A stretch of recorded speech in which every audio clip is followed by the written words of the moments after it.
영원히 죽었던 사망 선고를 받아서 헤어날 길이 없었던 우리를 예수님과 동등한 자리에 장자 상속권을 동등하게 허락해 주신다고 하니 우리 성도님들 오늘 어떻습니까? 감사합니다. 제가 2년 전에 거의 매년 이제 고향을 방문을 하는데 학교 운동장과 앞뒤 동산을 이렇게 거니로 보았습니다.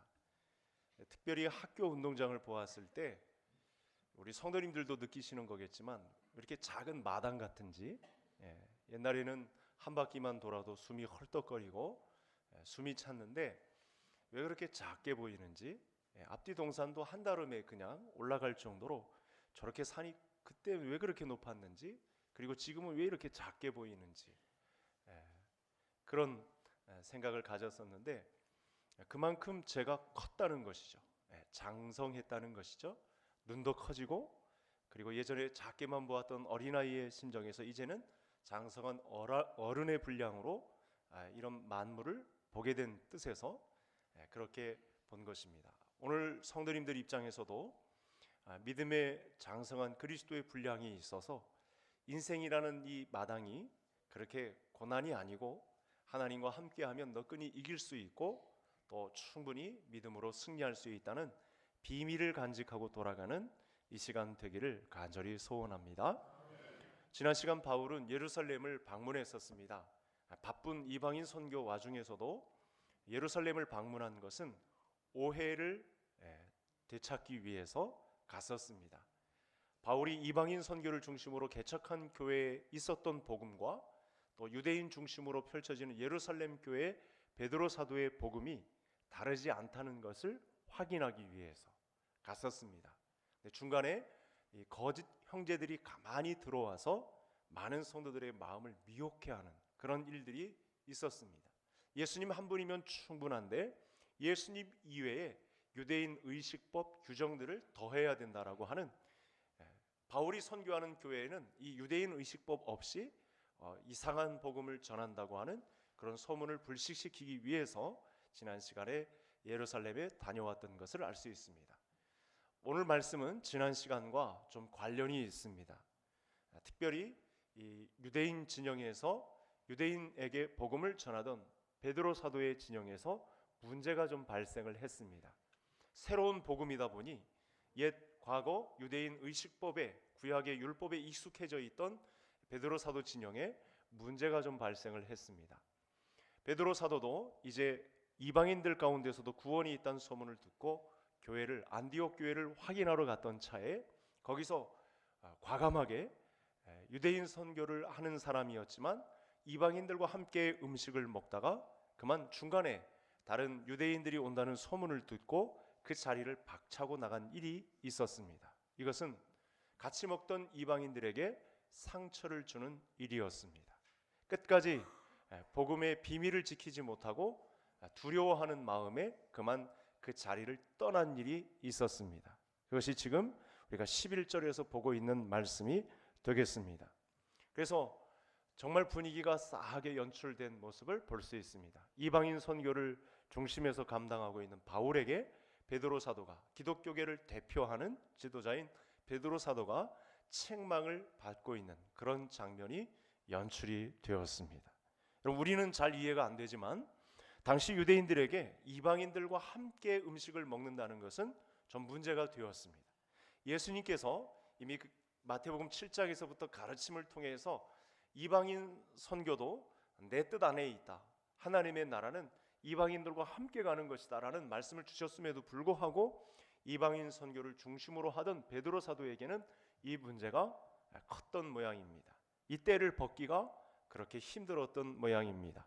그럼에도 불구하고 이방인 선교를 그래도 용인하는, 지난 시간에 예루살렘 회의를 통해서 하나의 공동체된 합의를 보았음에도 불구하고 그 때가 아직 벗겨지지 않아서 이방인들과 함께 먹던 자리에 다른 유대인들이 온다는 소문을 듣고 그 자리를 박차고 나간 이 일이 발각이 되어서 그만 이 바울에게 책망을 듣는, 그리스도 안에서 바르게 하는 그런 일이 있었다는 것입니다. 구약 성경에는 정결법이 결정되어 있습니다. 레위기 1장 또 26장 이것을 보면 이 유대인 정결법이 있습니다. 예를 들면 손을 씻고 깨끗하게 밥을 먹어야 되는 그런 과정이 있고, 또 예배자가 의식상 정결해져서 규정, 일련의 규정을 지켜야만 하나님의 예배에 참여하는 그런 거룩법도 다 규정되어 있습니다. 부정한 음식을 먹은 사람, 그리고 사체를 이렇게 접한 사람, 또 병이 있거나 병든 자를 만진 사람, 특별히 한센병자를 만진 사람, 이런 경우 사실은 하나님의 회에 들어올 수가 없는, 일정 기간, 일주일이든지 한 달이든지 이 교회에서 정한 그 기간 이외에 절대 들어올 수 없는 그런 의식법이 있었습니다. 근데 우리가 본문에서 정리하고 좀 넘어가야 할 문제가 있습니다. 예수님의 오심으로 이 정결법은 만료가 되었다는 사실입니다. 마태복음 7장의 내용을 통해 예수님께서 이 문제를 완전히 해결하셨고, 더 완벽하게는 온전하게 한 장면은 사도행전 11장에 나와 있는데, 제가 오늘 화면 하나를 준비했는데 이 화면은 한번 보시면서 같이 읽겠습니다. 사도행전 11장 같이 읽겠습니다. 베드로야 일어나 잡아먹으라. 하나님이 깨끗하게 하신 것을 내가 속되다고 하지 말라. 이중 복선이 있습니다. 이방인을 하나님이 받으시고 속되다 하지 않는데 왜 유대인인 너희들이 유대인만 받고 이방인은 받지 아니하려느냐? 이방인들도 받아라 하면서 보자기에 쌓인 동물을 보여주시면서 다 먹어도 된다. 이제 이 정결법은 다 만료가 되었다라고 하시는 그런 광경을 이렇게 설명해 주는 장면이 되겠습니다. 이 직후에 베드로가 만난 이방인 고넬료가 회개하고 또 그리스도를 영접하여 거듭나는 일이 베드로 사도 눈앞에서 펼쳐졌습니다. 이방인의 백부장으로 온 고넬료 온 집안이 다 세례를 받고 회개하고 예수 그리스도를 믿고 거듭나는 일이 펼쳐졌습니다. 그래서 이방인을 이렇게 구원하시는 하나님을 보고 베드로 사도가 하나님은 사람을 외모로 취하지 아니하시고 각 나라 중에 하나님을 경외하여 의를 행하는 사람은 다 받으시는 줄 알았다라고 이 공개석상에서 증언하기까지 하는 그런 일을 베드로가 감당했습니다. 문제는 지금 안디옥에서 그 시간이 지난 이후에 베드로가 이방인과 함께 끝까지 먹지 않고 중간에 나간 것, 이것이 문제였다는 것입니다. 그러니까 베드로도 이 기독교계의 수장이었지만 유대인의 정결법과 관련해서는 갈팡질팡하고 있었던 것입니다. 복음에 대한 입장은 머리로는 알고 있지만 몸이 따라주지 않는 그런 안타까운 과정 중에 있었다는 것을 알 수 있습니다. 이런 베드로의 이 난처한 상황은요, 저와 성도님들에게도 동일하게 일어날 수 있습니다. 그래서 이 문제가 가장 문제가 되는 것이 무엇이냐면, 교회 안에 새로 들어온 이 연약한 신자들에게 우리의 이 결정하지 못한 이 복음의 확정을 하지 못한 문제 때문에 새로 들어온 신자들이 상처를 받을 수 있는 그런 여지가 있다는 말씀이 되겠습니다. 앞뒤가 일치하지 않는 이 베드로의 행동 때문에 같이 먹던 이방인들이 얼마나 상처를 받았을까요? 같이 밥을 먹다가 중간에 뛰쳐나간 베드로 때문에, 기독교의 수장인데 그런 행동을 보인 이 지도자 때문에 이 성도들이, 이방인 성도들이 받았던 상처가 얼마나 컸을까요? 그러니까 바울에게 책망을 받고 있는 것입니다. 자, 12절을 제가 성도님들이 13절을 읽어 주시겠습니다. 야고보에게서 온 어떤 이들이 이르기 전에 게바가 이방인과 함께 먹다가 그들이 오매 그가 할례자들을 두려워하여 떠나 물러가매.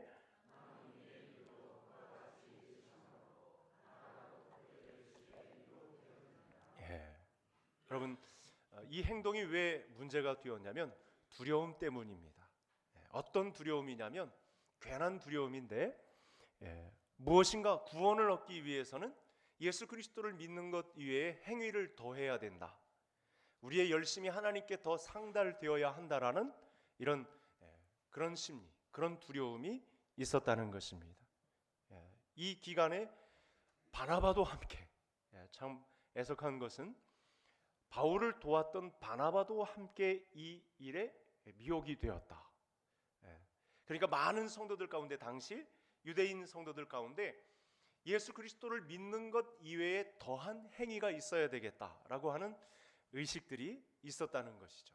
그래서 제가 지난 시간 2번이나 예수 그리스도 한 분이면 충분한데 예수 그리스도께서 정하다, 정결하다 했으면 되었는데 무엇인가 또 자꾸만 행위를 더하려고 하는 이런 행동들 때문에 같이 밥을 먹다가도 그 자리를 박차고 나가는 우스꽝스러운 모습이 연출되었고, 이것은 베드로뿐만 아니라 바나바에게도 전염이 되었다는 사실입니다. 이 안에 아마 성도님들이 말씀을 보면서 이런 해석이 가능해집니다. 괜한 민족적 우월감, 내가 저 사람보다 낫다, 이제 갓 들어온 신자보다는 그래도 오랜 신앙생활을 한 내가 낫다라고 하는 괜한 그런 민족적 우월감, 유대인이 이방인보다는 깨끗하다, 저 손을 씻지도 않고 더럽게 목욕도 제대로 안 하고 부정한 채로 밥을 먹는 저 이방인들보다는 그래도 내가 오랫동안 지켜온 이 신앙이 저들보다는 낫다라고 하는 괜한 우월감, 이것이 문제였던 것입니다. 이 괜한 우월감이 이제 갓 싹트고 있는 이방인들, 새신자들에게 부담이 되었고 상처를 준다면 이건 큰 책임이 동반된다는 사실입니다. 베드로를 비롯한 유대인들에게는 이방인이 불결하다라는 선입관이 다 주입되어 있었습니다. 오늘날도 우리 이 신종 코로나 바이러스와 함께 우리가 저 동남아시아 사람들이나 직접 경험을 하고 있는 중국 사람들, 잘 손도 씻지도 않고 목욕도 안 하고 불결하다, 이런 생각을 가진 선입관에 의해서 그들이 받는 구원에까지 영향을 미칠 수 있는, 그들이 교회 안에 발을 붙이지 못하게 하는, 그들도 자연스럽게 우리의 교회에 와서 함께 어리숙하지만 함께 신앙을 성장해 갈 여력이 충분한 사람들인데 우리가 사전에 차단하는 괜한 우월감, 그런 열등의식을, 비교의식을 심어주는 그런 자존감 때문에 혹시 교회의 복음이 전파되는 것에 방해가 되는 것은 아닌가, 이 부분에 관해서 호되게 바울에게 책망을 받는 베드로의 모습을 우리에게 보여주었습니다. 지도자들이, 한참 잘 나가던 지도자들이 이렇게 어떤 지도자에게 책망을 받는 모습이 공개석상에 나타나면 굉장히 부끄러운 일일 것입니다. 교계 전체적으로 이런 일은 감추고 싶을 문제였을 것입니다. 그러나 성경은 이런 부끄러움을 감추지 않습니다. 복음의 비밀에, 복음의 정확한 하나님의 뜻에 반대되는 것이기 때문에 책망을 받더라도 달게 받는 모습이 오늘 본문 안에, 여러분 기독교계 대표 수장인데요, 바울을 도와서 이방인 선교에 동참하게 했던 장본인인 바나바인데요, 대표격 지도자들이 다 책망받을 문제에 빠졌습니다. 괜한 민족적 우월감 때문에 새신자들이 상처받는 그런 일들이 일어났습니다. 결국 베드로는 복음을 통한 연합보다는 유대인들의 눈치를 보다가, 자기보다 열등한 이방인들을 보다가 그만 책망받는 자리에 서게 되었다는 사실입니다. 그래서 여러분 14절에 보면 이 복음의 진리를 따라 바르게 행하지 않았다, 이렇게 최종 결론을 내립니다. 베드로와 바나바의 행동은 경솔한 것이었습니다. 왜 경솔합니까? 영혼의 생명을 중하게 보지 않았기 때문에 그렇습니다. 이제 갓 들어온 이방인 새신자들에게 너무 큰 부담을 주었기 때문에 그렇습니다. 자기들이 그동안 지켜왔던 규정, 자기들이 그렇게 지켜왔던 전통법, 이런 것들에 의해서 새신자들에게 부담을 주는, 자기들은 지키지도 못하면서 이방인들에게는 지키기를 간절히 원하는 그런 괜한 우월감 때문에 이방인 성도들이 상처를 받고 있었다는 사실입니다. 베드로의 입장도 이해가 갑니다. 그동안 여러분 민족적 통념, 유대인의 전통에 순간 이방인들에게 대한 결례를 범한 것이죠. 몸에 너무 배어 있으니까 지식으로는 전달받았지만 예수님으로부터 또 성령에 의해서 이렇게 전달은 받았지만 몸이 제대로 움직여지지 않는 그런 모습을 보인 것입니다. 순간 밥을 먹다가 유대인들이 온다는 소문에 의해서 내가 자칫 이 이방인들과 동조를 한다라고 하는 그런 의식을 심어줄까 봐 그 자리를 뛰쳐나간 것입니다. 이것이 바로 율법주의가 되겠습니다. 예수님께서 욕까지 서슴지 않고 교회 안에 독소로 자리 잡았던 행위주의에 대해서 반격한 것이 바로 이 부분이 되겠습니다. 여러분 오늘날 우리가 새신자들에게 기신자들이 배타적인 모습을 보일 때 이런 모습으로 많이 나타날 수 있습니다.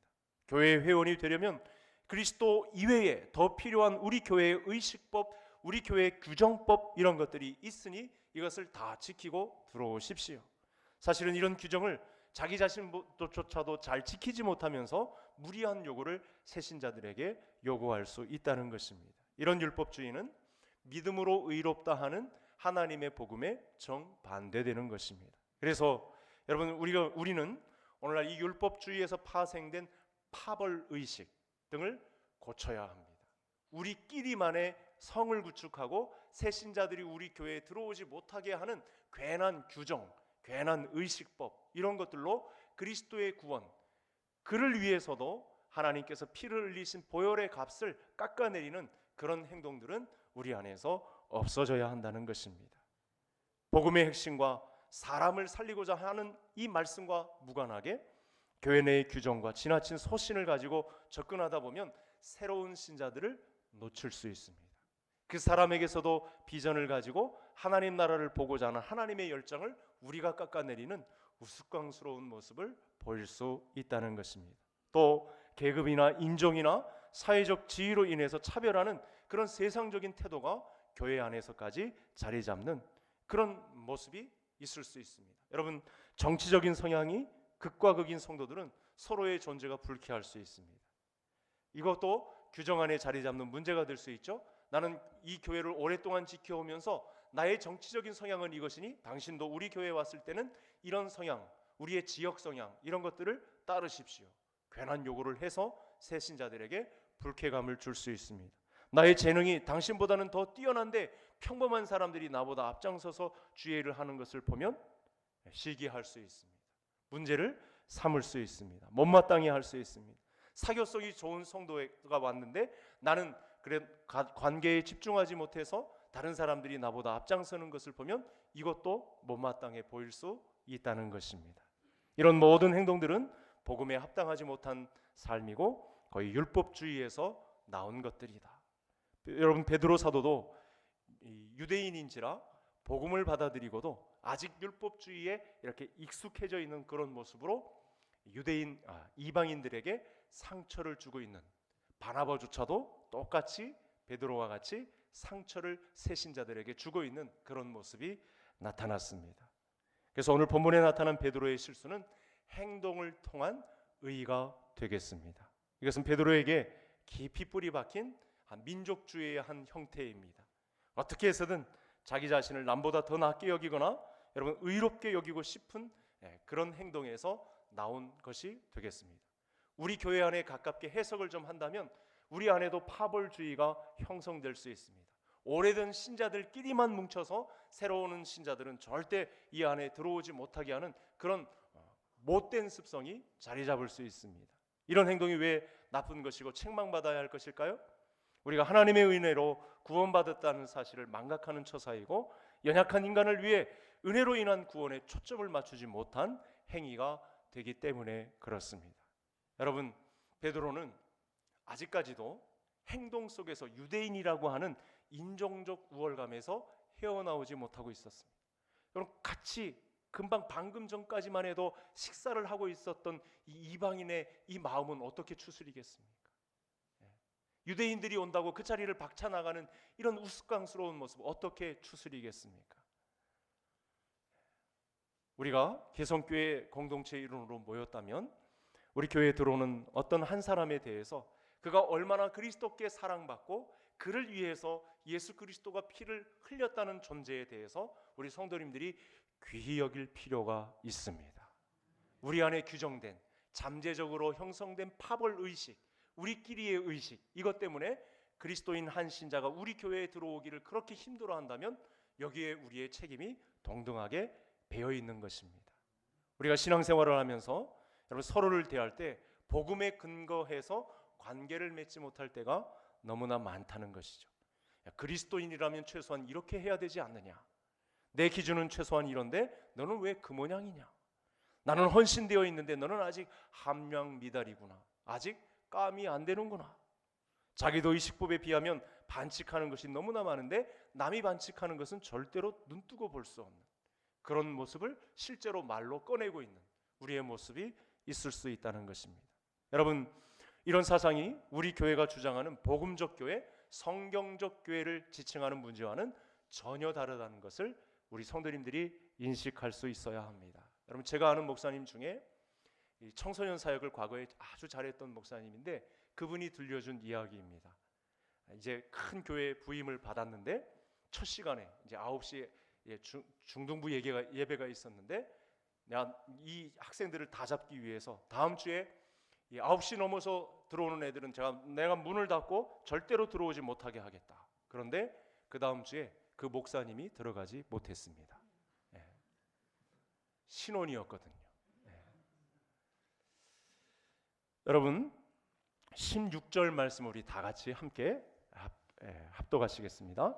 사람이 의롭게 되는 것은 율법의 행위로 말미암음이 아니요 오직 예수 그리스도를 믿음으로 말미암는 줄 알므로 우리도 그리스도 예수를 믿나니 이는 우리가 율법의 행위로서가 아니고 그리스도를 믿음으로써 의롭다함을 얻으려 함이라. 율법의 행위로서는 의롭다함을 얻을 육체가 없느니라. 아멘. 오늘 16절 본문은 우리 개성교회 개혁교단이 추구하는 믿음 교리의 핵심 교리가 되겠습니다. 베드로 사도는 이 16절의 뜻을 잘 이해하지 못해가지고 새로 들어온 이방인 신자들에게 결례를 범한 것입니다. 우리가 개성교회를 오래 섬기다 보면 이런 일들을 새로 들어오는 신자들에게 우리도 결례를 범할 수 있는 위험이 상존하고 있다는 것입니다. 이방인들과 함께 먹다가 형제들에게 들킬 것을 염려해서 그 자리를 떠나는 상처를 주는 현장에 있을 수 있다는 거죠. 자기는 그 의식법과 정결법의 반칙을 행하는 일이 지난 시간에 많았으면서도 그걸 숨기고서도 이제 새로 들어온 신자들에게는 우리가 가진 전통법, 정결법을, 규정들을 지키게 하라고 하는 그런 무리한 요구를 할 수 있는 입장에 설 수 있다는 것입니다. 그리스도 예수 안에서는 다 그리스도의 은혜에 의한 구원으로 말미암아 다 정하게 되었습니다. 예수님께서 용서하셨는데 우리가 용납하지 않는 자리에 있을 수 있다는 거예요. 괜한 민족적 우월감, 파벌의식으로 인해서 새로 들어오는 신자들에게 많은 부담을 줄 수 있다는 사실입니다. 사람이 의롭게 되는 것은 정결법에, 유대인 의식법에 의해서 정결케 되는 것이 아니고 죄를 범하였음에도 불구하고, 그야말로 살인자에 해당하는 죄를 범하였음에도 불구하고 그 안에서 그리스도 안에서 죄 없다 하시는 하나님의 의만이 그 사람을 구원하는 비밀인 것을 우리 성도님들이 건강한 교회를 이루어가는 이 골목에서 우리 성도님들이 온전히 감당하는 은혜가 있기를 간절히 소원합니다. 그래서 바울은 그동안 지켜왔던 율법에 대하여 나는 죽었습니다. 19절 말씀에서 이렇게 밝힙니다. 율법이 주장하는 정죄에 관하여는 나는 이제 죽었습니다. 그리고 율법이 아닌 그리스도로 말미암아 의롭다함을 받기에 율법의 기준에 의해서는 저는 죽었습니다. 그리고 예수 안에서는 제가 다시 살았습니다. 이런 위대한 고백이 나왔습니다. 그래서 오늘 말씀을 통해서 저와 성도님들은 그리스도 안에서 완전히 죽은 자임을 시인하는 은혜가 있기를 바랍니다. 우리는 다 율법의 행위로서 구원한다라고 하는 이 과거의 법에서는 다 자유함을 얻었습니다. 여러분, 행위로서 어떤 교회에 대한 충성도와 열심으로서 구원을 얻는다는 이 법은 그리스도 안에서 다 해방이 되었습니다. 이 일을 위해서 예수 그리스도께서 내가 태어나지도 않았던 2000년 전에 그리스도와 함께 십자가에 못 박혔나니, 우리의 죽음이 아직 이르지 않았는데 나는 과거에 예수님에 의해서 예수님의 십자가에 나와 같이 죽었습니다. 나는 죽었습니다. 행위 율법 사상으로는 나는 죽은 자가 된 것입니다. 오직 예수 그리스도의 보혈에 의해서만 산 자가 된 것입니다. 이런 은혜를 받았는데 내가 무슨 용가리 통뼈라고 다른 사람들의 죄 의식법까지 관여하면서 그들의 의식에 참여하는 그런 결례를 범하겠습니까? 그들의 생명에 해를 끼치는 그런 무리한 요구를 우리가 어떻게 입술을 열어서 행할 수 있겠습니까? 나 자신을 그리스도 안에서 사랑받는 존재로 볼 때에만 성령의 능력도 받고 회개하고 율법의 두려움들을 다 걷어내고 하나님께 온전히 순종하는 교회 공동체의 일원이 될 수 있습니다. 말씀을 마치겠습니다. 예수님께서 이루신 일은요, 나의 전부가 되거나 아니면 아무것도 아닙니다. 둘 중에 하나입니다. 예수님께서 나에게 이루신 일이 나에게 전부이거나 아니면 아무것도 아니거나, 행위로 의롭다함을 받았거나 값없이 의롭다함을 받았거나, 둘 중에 하나입니다. 성도님들은 어느 편에 서 있습니까? 아직도 교회 공동체를 지키면서 이런 의식법과 규정법, 정통에 의해서 다른 사람을 정죄하는 자리에 서 있지는 않은지, 나 자기 자신을, 내 자신 안에 쌓인 들보는 못 본 채 다른 사람들을 정죄하는 자리에 있는 율법주의자는 아닌지, 아니면 값없이 의롭다함을 얻은 자리에서 겸허하게 예수 그리스도 안에서는 이제 내가 율법으로는 죽은 자요, 그리스도 안에서는 산 자로 여기는 정당한 신자의 삶을 살고 있는지, 이런 은혜가 우리 모든 성도님들 가운데 임하시기를 주의 이름으로 축복합니다. 하나님 아버지,